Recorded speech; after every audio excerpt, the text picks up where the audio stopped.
Hi everyone, my name is Sydney and today we're going to be discussing the popular book Call Me By Your Name by Aciman. And this book, you've probably heard of it. It's been made into a movie which is now on Netflix and I haven't seen the movie yet. I actually went into this book having no idea really what it was about. That it's basically, would you even call it a romance novel?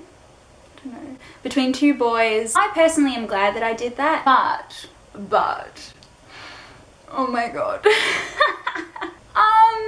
So I'm kind of nervous for today's video because I think that my opinion is quite controversial. I didn't love this book. I think that overall this book has a beautiful message to it, but there were a few things that I had problems with. For those of you who've read it, I hope that you still love me because I still love you and I'm sorry. I just want to put a disclaimer out there. I don't want my opinion to hurt those of you who love it. I just think it's important to realize that everyone has differing opinions. I might not like what you love, or you might not like what I love. And that's okay because we're human. So for me, this book has a beautiful message behind what it means to discover your own identity, to discover your sexuality and explore that. I think that's really beautiful and I love that it's being mentioned within a lot more stories nowadays because of the society that we live in now. But anyway, let's go into the issues that I had.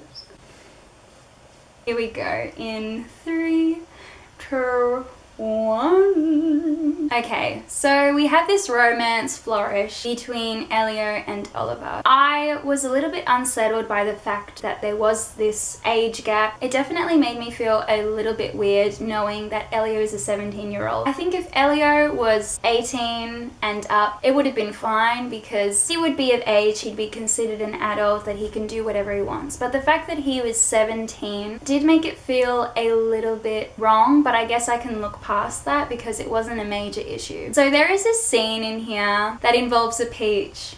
You guys have read it, so you definitely know what I'm talking about. Firstly, I don't know why you would do that to a peach. I guess getting juicy, maybe it could be seen as a sexual fun thing, and that's fine, but my issue with it was there was a metaphor that Aciman used where he compared the peach to a rape victim. Oh god, it's here. The bruised and damaged peach, like a rape victim, lay on its side on my desk, shamed, loyal, aching, and confused, struggling not to spill what I'd left inside. I read this line and automatically was like, no fucking way would you make this metaphor. That is disgusting. It just really felt fucking wrong and I don't know how people could read that and look past it. I also had a bit of issues towards Elio. All throughout the beginning I felt like there was this toxicity, this obsession that he had with Oliver that was almost creepy in a way. How he tried on his bathing suit and then was making out with his pillow. It's just a bit weird.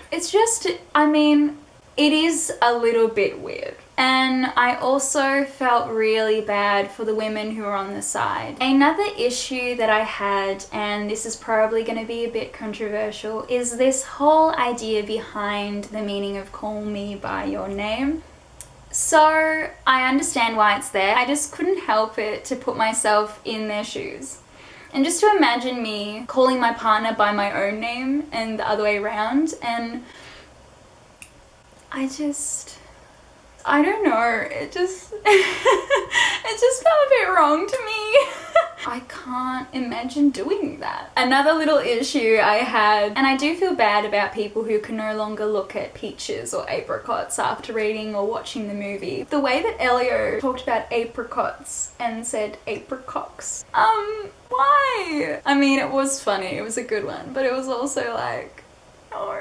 I thought that this was pretty funny that there was a moment that they had a bit of sexual tension and they were playing a bit of footsies under the tables, and then all of a sudden Elio just gets a nosebleed out of nowhere. I mean, I don't know how you can overlook these things. Like, honestly, that bitch just made me laugh because what the fuck?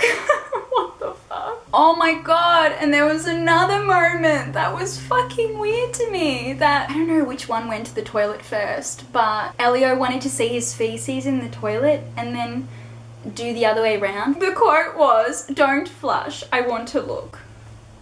Like, what the fuck?